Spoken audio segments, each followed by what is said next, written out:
अब क्या हुआ, हुकूमत आ गई, खिलाफत आ गई अली के पास।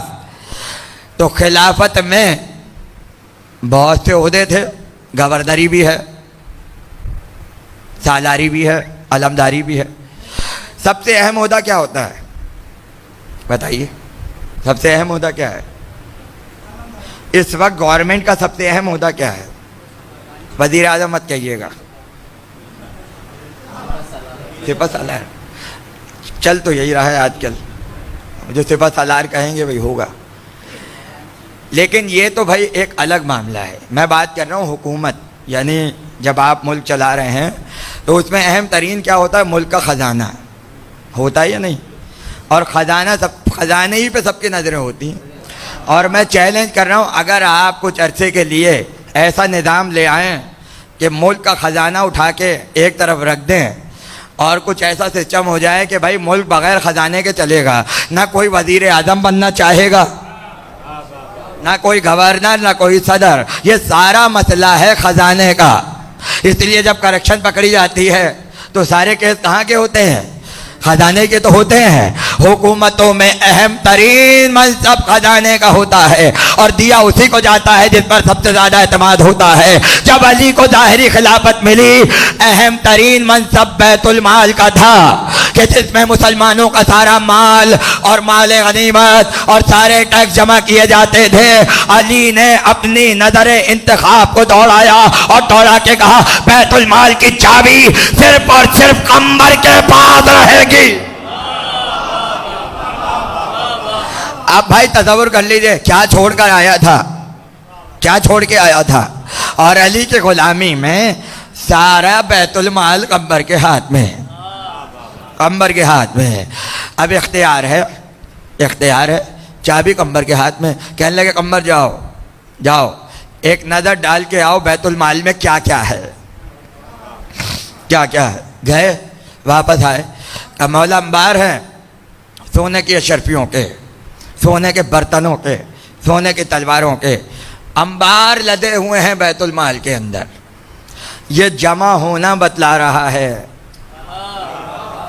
कि पिछली हुकूमतों में तकसीम सही नहीं हो सकी, जभी तो जमा करके रखा था।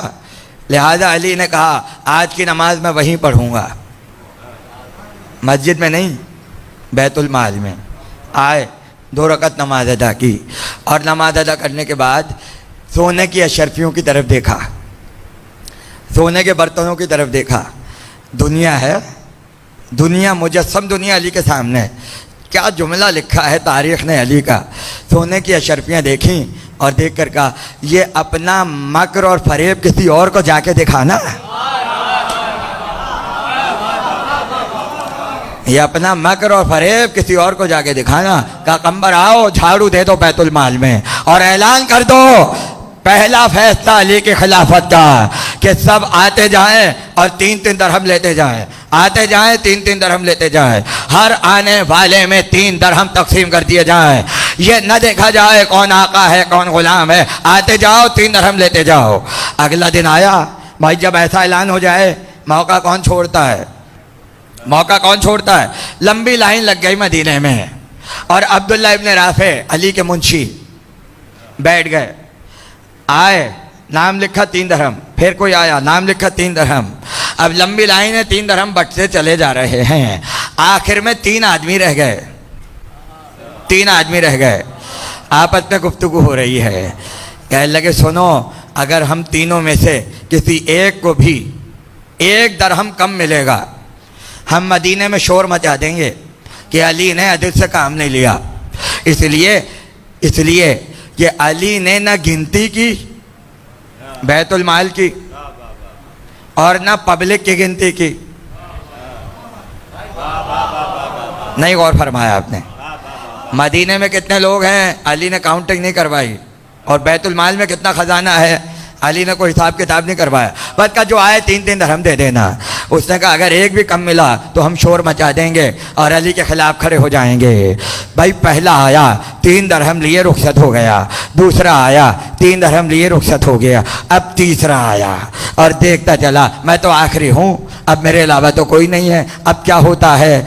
भाई अब्दुल्ला इब्न राफे ने बोरी में हाथ डाला और बोरी में हाथ डाल के 3 दरहम निकाले और निकाल के उसके हाथ पे रखे, उसका नाम लिखा, रजिस्टर को बंद कर दिया। अब वो खड़े होके देख रहा है मामला क्या है। बोरी को झाड़ना शुरू किया, नहीं समझे आप? बोरी को झाड़ा, कहा क्या हुआ? का सारा माल तकसीम हो गया। एक मर्तबा चला, बैतुल माल में आया, 1 दरहम भी मौजूद नहीं था। उसने कहा क्या बात है? कहा देख रहा हूं अली ने न गिनती की है, न मदीने वालों को गिना, न बैतुल माल के दरहमों को गिना। कैसे कह दिया 3 दरहम तकसीम कर दो? कहने लगे सुनो, पैगंबर ने कहा था मेरी उम्मत का सबसे बड़ा फैसला करने वाला अली है। अली एक नजर में देखकर उम्मत का फैसला कर देता है। अब समझो कि जो बैतुल माल को इस शान से तकसीम करे वो जन्नत और दोज़ख को कैसे तकसीम करेगा?